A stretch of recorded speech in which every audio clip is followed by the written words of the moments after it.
I'm here with Yeah, Kyle and Jack of Black Absinthe to talk about their upcoming new record, On Earth or in Hell, out March 27, being released independently. And that's something I want to ask you guys about later down the road. But let's start off by welcoming you guys to the channel. Thank you very much for taking the time to chat with me about the record, about the band. How are you guys doing? thank you. Thank you, sir. We're good. We were out on a Thursday night, so we're feeling great. I can tell by your faces. Yeah, for the weekend. I'm like, oh, come on, do I look that haggard? I brushed my hair and everything. Of like right before, of like, all right, I got to roll out of bed. Got it, Yeah, you guys look like you had a fun evening. But and speaking of fun evenings in the city of Toronto, um, what kind of challenges do you guys face as a Canadian band living in Toronto, playing here, and really having this as your home base? Is it a is it something that helps you guys to get your music out there, being in a city like Toronto, or do you feel like it sets you guys back a little bit, considering Toronto is not the biggest city when it comes to metal music? I'd say a big thing we struggled with a few years ago.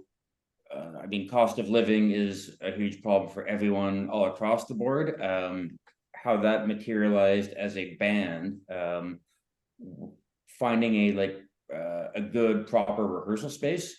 Of like, there was a while where we were like, going in between spot, of like, even if just we were paying for hourly rooms at a certain point. Eventually we were able to find like a good affordable practice space,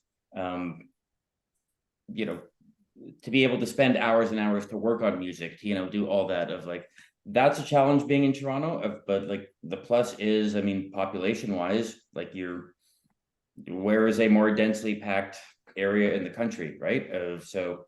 More people to reach, of like more people out there, of like potential for shows. Of that's the plus. Of like, the cost of living bit is the minus, but I we've would been agree. going That's a through good since the point. beginning. It's a good point, and really the biggest point is the rehearsal spaces.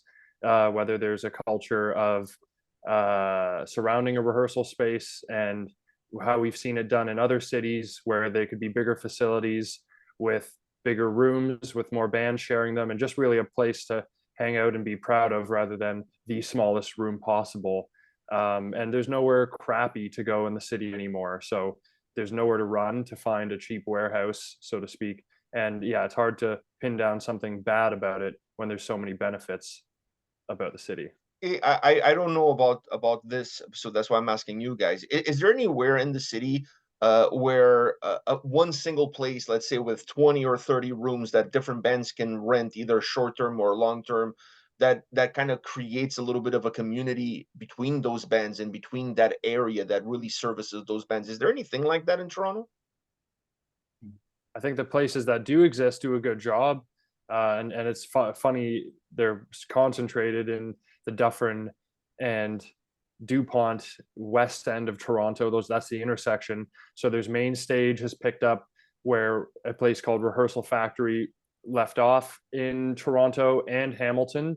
There are then a place like Lynx Music is at Lansdowne, just down the road, and that supported us in the transitionary period with doing our demos and pre-production there, because they had nice rooms that looked cool and a bit of equipment set up, so just you could plug and play with microphones and get your basic tracks down. So as for metal, it could be far flung where there's a centralized community, but when we have friends in certain rehearsal rooms, they often share with bands. So there's a good area in the west end of Toronto. The east end, I wouldn't say really much. Wow, interesting. So for those checking us out, checking out this chat that perhaps never heard of the band, how would you guys describe the sound of Black Absinthe? It's there are so many genres to throw around. Of like, when I say the most basic level of thrash metal, it is hard, intense metal, of like meant to amp you up at the core of it. As far as surrounding influences go, of like, there is that Van Halen, that hair metal, party metal influence on certain parts, on certain tracks. There is like we experiment around of like we're in a drop tuning more akin to like System of a Down, so there are like new metal elements there, but at its core I would call it thrash metal. Do you I would say do you agree, I, or do you have a different take on this? for a long time we have had a structure in our albums where there's a song in touching on a different genre. So I say it's contemporary metal because metalheads nowadays like all kinds of metal. There's not a metalhead really that you're going to find that doesn't throw a curveball into their top tier. So a big riff, a hook is what really grounds our music and how we write. But then beyond that, I would say that it's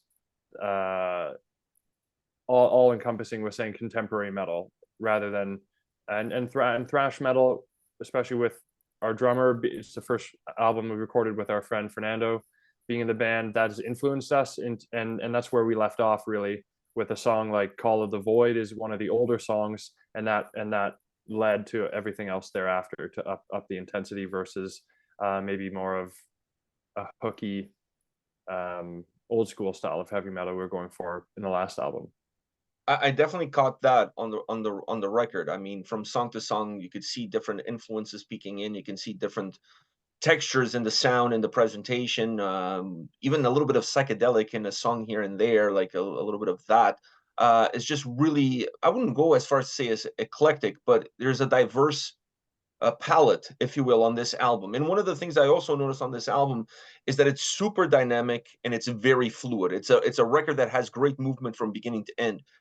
Does the shortness of the album help with that fluidity, with making the album feel like it's always taking the listener forward? Yeah, of like how many tracks we were going to put on this, the like length of the album of like we had in our minds this is going to be on vinyl, right? And like the time constraints of a vinyl record of definitely influenced sort of like you say that flow of it, where we say of On Earth or in Hell, that's that side A, that's the more upbeat party metal kind of tracks, as that side B of like that descent into hell, where we really get down beating into it, of like I guess you say that eclectic range of the album goes through it. That was a choice. The lengthwise of it of that is roughly the like length of our set too, right? So what you hear on the album is in a lot of ways the live show that we've been doing for the last year and a half, 2 years in preparation for this. We worked hard in organizing the songs for the concept that we chose of the title track. Once On Earth or in Hell was around as a song, then we liked the concept of the name and explored that further, and that did lead to decisive placement for the songs that we had. And in this technical side of things, I'm seeing live that when we play a song, I believe it's our sixth track, The Hard Way, has an odd time signature. It's in 7/8, and then when it resolves to the next song, which is very straightforward in a 4/4 sense, it's kind of the relief, and it keeps the head banging going, whereas the song before is made a little more complex. It's moving quickly, but you don't know what the hell's going on. Then there's that solid downbeat. So I think everything leads to one another, and especially the closer. It's an old song, but it felt like the right thing for a closer.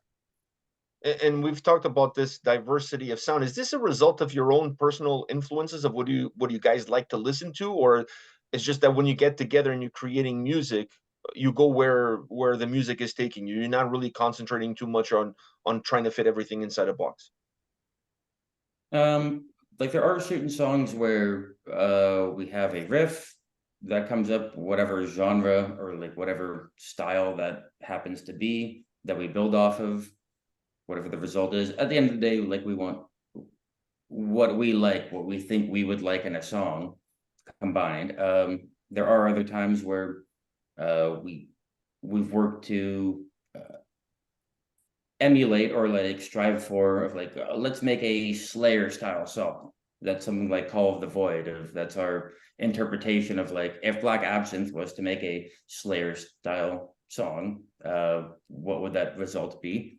So you have it like that. So yeah, there are times where we go for one specific style of like, we just want to try this out, and then there are other ones where these are riffs and things that we have in the ether that we put together that eventually become you know, their own thing, their own amalgamation of what eventually on record. At least as songwriters, we have had the times where we fit everything into one song. And so we've learned lessons from that. Listening back, we kind of analyze the overextending of a concept or trying to bridge things with these interesting transitions. But rather than that, now we can separate them and focus and kind of rinse out an idea a little better. And I like that. I like working with less. Do you guys all work together as a creative duo when it comes to putting these songs together, or does everybody have a little bit of a role that they play in the overall creative process? It's a trio. It's a trio. I would, yeah. Fernando, although not being interviewed with us, is absolutely essential with how we wrote these songs. And you can continue, Kyle, but I just had to say that for sure. It's not just us kicking ideas around. So the drummer's not just showing up for shits and giggles. He's actually contributing. I mean, a lot of tracks on this came up of, you know, lyrics top to bottom of some of the songs, of like a lot of the you know, a lot of the composition of the stuff too. As Jack said, of like truly a trio. I guess it's like some bands have their one person that's the creative point, right? That here's what I came up with, and then we all kind of work on that. Like, that's not really our way. Like, we do have certain songs of, here's something I want to do, of like, I had a, you know, an idea, an inspiration thing of like, here's like the main idea, here's the main riff, here's a lot of the lyrics, and then we work on it from there. And then if it's me doing that, if it's Fernando doing that, of like, that's how it went for a lot of the stuff on their album. Yeah, we should come with stuff more polished off in our alone times, but I think it is always how we've been, to just work things through to the next step, and that's how we do it. Absolutely, we absolutely do it in the rehearsal space. Do you guys think of the band not just about the music that you create, but think of the band in terms of what the album artwork needs to represent, and even the way you guys represent yourselves as a band? Does all of that go into the big picture of what Black Absinthe is all about? I mean, as far as the artwork and the projection of it, obviously, yeah, like, we like something that reflects the intensity of the music that we're putting on. I'd say it's more critical, like what we're more mindful of when making the songs and putting things forward is the live show of like a lot of these songs, of like certain points of it, like we're very mindful of what is the level of flow of energy, when do we want people, you know, popping up, really going crazy at a certain point, right? So I'd say less on the artwork that's put out, of more on yeah, composition of like what the live show is, of what that looks like visually. Our discussions between Kyle and I of the aesthetic definitely acknowledge, like, we see what everyone else sees, and we try to acknowledge what looks like everything else and steer away from it a little bit. I mean, we've changed certain aspects of the logo, and with the album cover looking awesome, still excuse me, devilish, like our last release, in the reference to Satan, Baphomet, whatever, that the presence was still there, but we will make certain choices to not just go with what could be predictable, and that leaves you feeling a little different, leaves you a little bit ostracized by the end of it, because of what you can expect from the aesthetic of metal. But it's fun, and it leaves us always collaborating to keep an open end on that kind of thing. Kyle, I want to piggyback off of what you said in terms of the live experience. Yep. When you guys are thinking of songs, is that one of the main driving forces? How is this song going to play out in a live setting?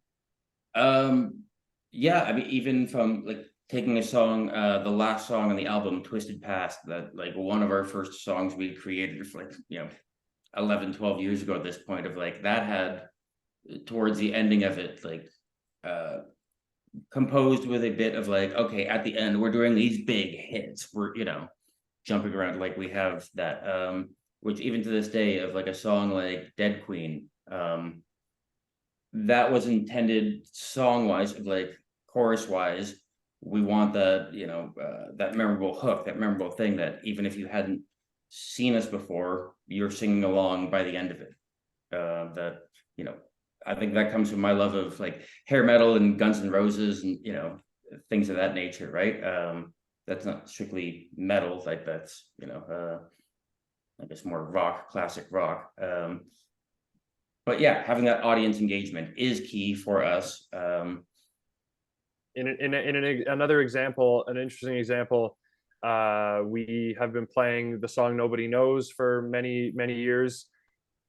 And the last section so we all play a solo, and that came from doing it live. We had the version as it was, and then there was something about the flow of the end that then we just decided to spice it up for the live set.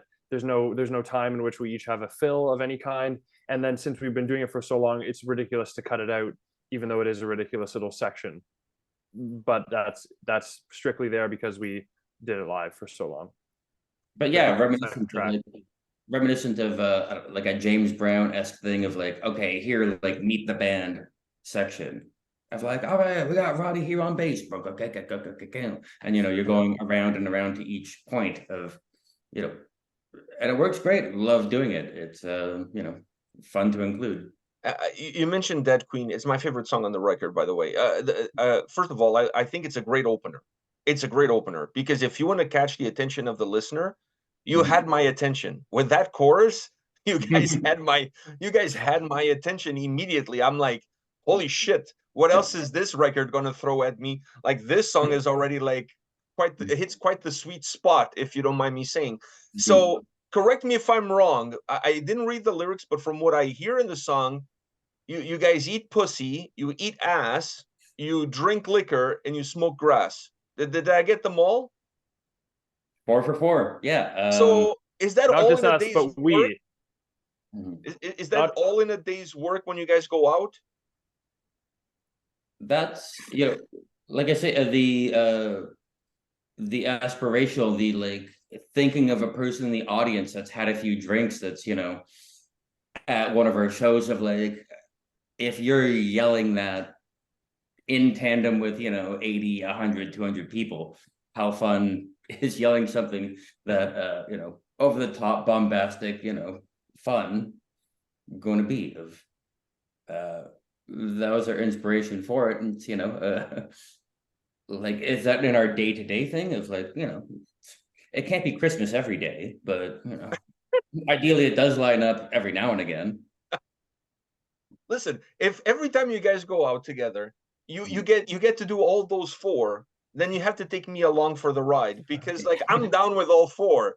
You know what I mean? Like I think this would be a great evening in Toronto. I mean, it also depends on what kind of ass and what kind of pussy, and obviously the liquor also plays a fact. And we don't want some cheap grass either. So I mean, there is some prerequisites that have to be in place for this to be really enjoyable. But depending on where the starting point is and where the finish line goes, I mean, if you start with liquor and grass, then the other two become a little bit less important in terms of the quality, because by then, like we used to say in Portugal when I was a kid, whatever you catch on your net is fish. So it is what it is. It's all part of a complete ultimate night out, we'll say.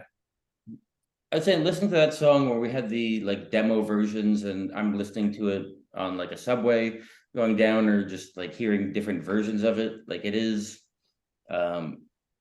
I have these metal songs that I really love that are, your pre-night of like these songs that you're listening before you actually get to the show, that you're intending to, of like, the night hasn't even really begun yet. Of like, it's, yeah, it's that aspirational. It's the what could your evening be of like, yes, this night is gonna rule, of like, gonna drink beer, I'm gonna smoke this, like, I'm gonna push, of like, I'm gonna have my face in someone's ass, of a song like that, to hype you up for an evening that could be.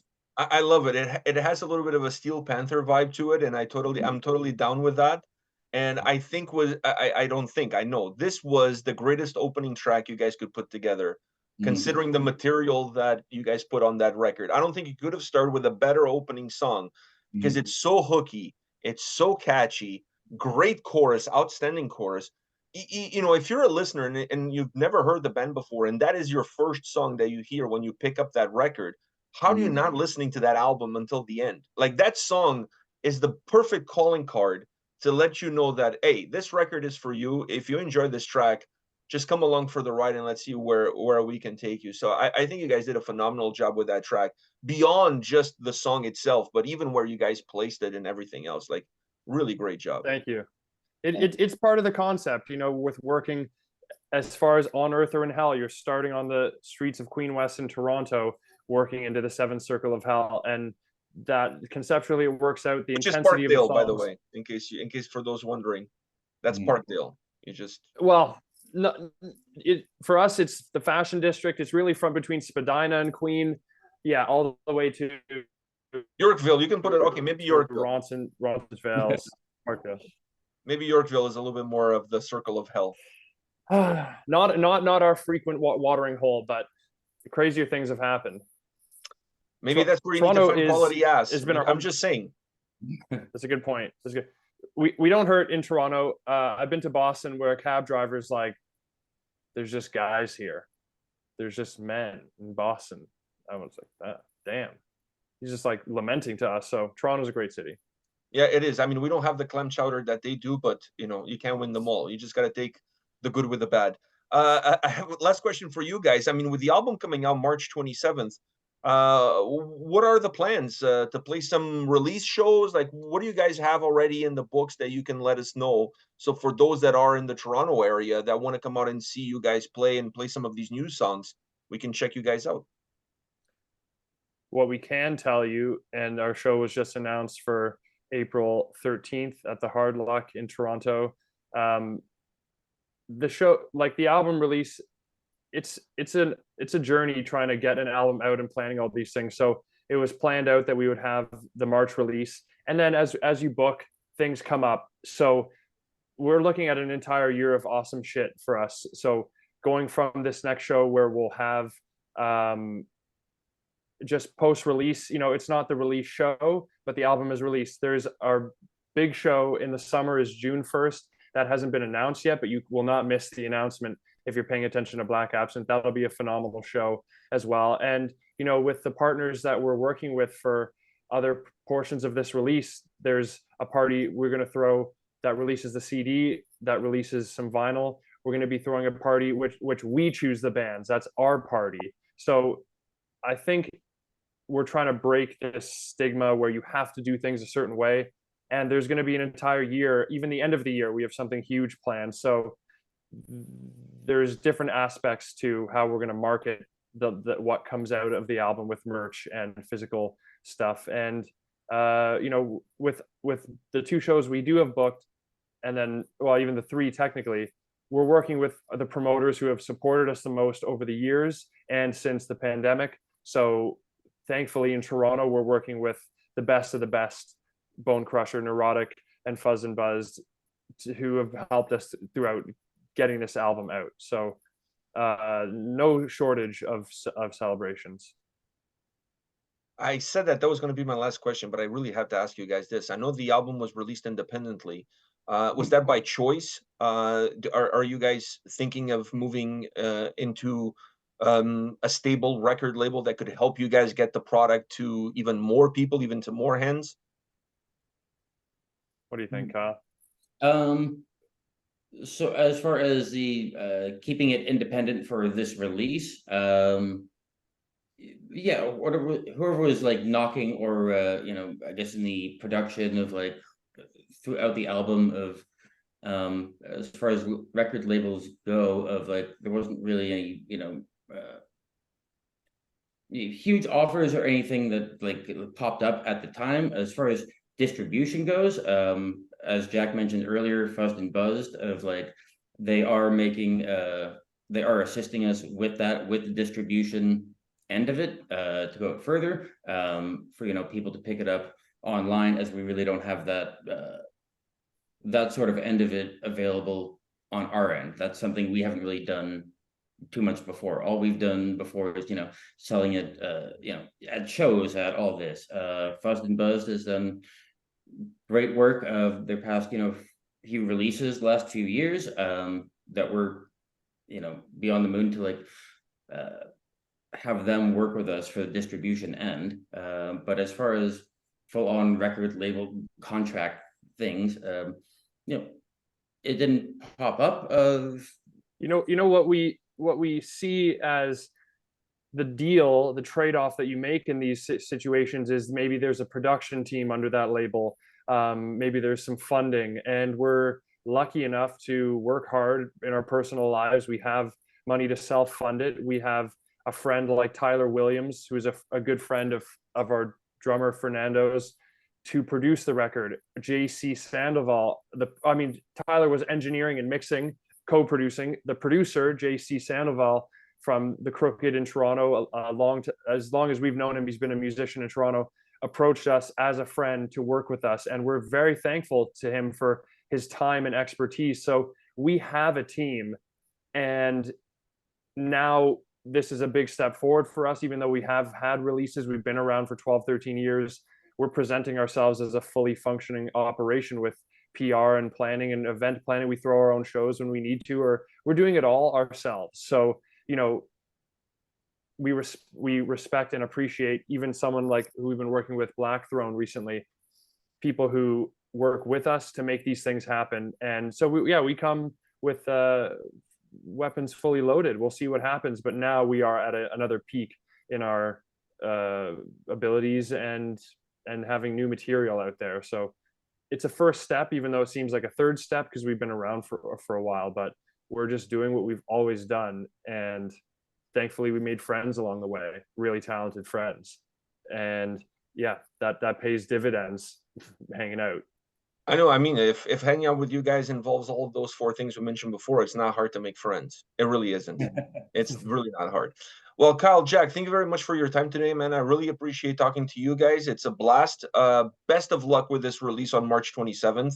I hope it opens all the doors you guys want it to open, and I hope you guys have great success with it. And I'm sure I'll see you guys at a show, either one of your shows or somebody else's show. I'm sure we'll cross paths at some point in time. It was a pleasure seeing you out a little while ago. Yeah. Was it Unleash the Archers I saw you at? Yes. Yeah, I think it was Unleash the Archers. Like I said, I'm sure we'll cross paths again, and if not at one of your shows, at somebody else's. So, guys, thank you very much for your time. I really appreciate it. Thank you so much. Love the chat. Thanks, man.